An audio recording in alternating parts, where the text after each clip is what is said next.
What's been my favourite experience in my career? Well, that is a tough question. Because there's been quite a few in the 30 past years that I've been doing this. I've had many, many rich and varied experiences. What has been your favorite experience in your career? That's an obvious question for me. My favorite experience has got to be interacting with the consumer. One that actually happens fairly often. What has been your favorite experience in your career? When we founded the distillery and developed and released our first product, which was Old Patrol Rye Whiskey. We were brewers, and it was a sharp learning curve. Fritz Maytag, the owner of Anchor Brewing and Distilling, had a dream when we started: make a whiskey, age it, bottle it, and release it without people knowing we actually had a distillery. That first whiskey was released as a very young whiskey. It was only 13 months old. I guess for me, great moments are when I dream up a product, and that usually happens at night or in unlikely places, sometimes at dinner with friends, and then it just matters and brews in my head. And when there's like these first drop out of a still or first drops out of barrel, and when there's a match with what I had dreamed up, that's always kind of a, nirvana moment. When we fixed up the old chamber still, the charge still, that has one of a kind, that is at West Indies Rum Distillery. We fixed that old lady that was built in the late 1800s, and the first drops out of this still that we all tasted was an incredible moment. I would probably say a couple of years ago when I had to launch the Glendronach 15 years old revival. It really was the perfect day. It was harvest time at Glendronach, sun was shining.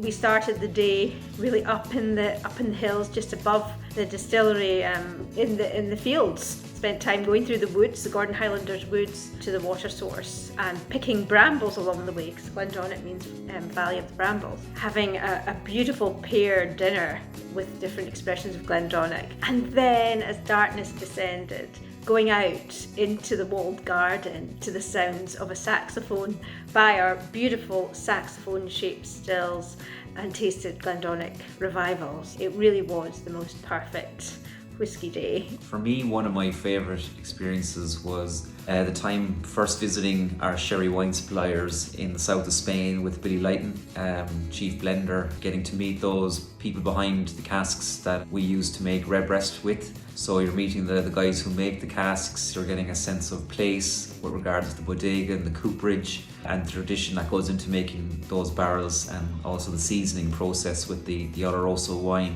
So that's one of my longest lasting memories and one of my favorite ones as well. Back in the late 1990s, I was a young laboratory technician. I was responsible for the fermentation and distiller's dry grains analysis for the company, and I had an awesome opportunity. The company went and bought an instrument called NIR, which stands for Near Infrared Reflectance, to analyze the protein, the fat. NIR technology measures things really, really quick. If it measures organic material rather quickly, why can't I use it for fermentation analysis? I was able to calibrate the NIR and measure real-time fermentation analysis in about 30 seconds. We were able to take our processes from about 9% alcohol in our corn fermentations all the way up to about 15-16%. Our record today is 17%. This technology changed how our industry measures and looks at fermentation. Probably the favourite experience in my career so far has been the opportunity to visit Japan. I just love the culture, the cuisine, the people, the scenery, everything about it. So that's probably been my favourite experience so far. At the 2018 Kentucky Derby was the first time I got to give the toast on national television. That was just such an amazing experience, being a Kentuckian and a huge Derby lover, to get to be in the heart of it all and to celebrate Kentucky and toast to Kentucky on Kentucky's best day. When we do apprentice classes and persons come to me and for the first time they're able to taste pot still rum and Colin still rum, and that enlightened look on their face when they understand how these two very unique liquids come together to make XO Black Barrel Eclipse, for me, that's always a great time. Seeing the light bulb go off in people's heads when I'm out talking to people about Westland. It's one thing for people to taste the whiskey and to like the whiskey, but when they really kind of make that connection, they understand why it tastes the way that it does and why we make this whiskey in a style that is evocative of the Pacific Northwest. That's one of the most special things, and I love seeing it every single time.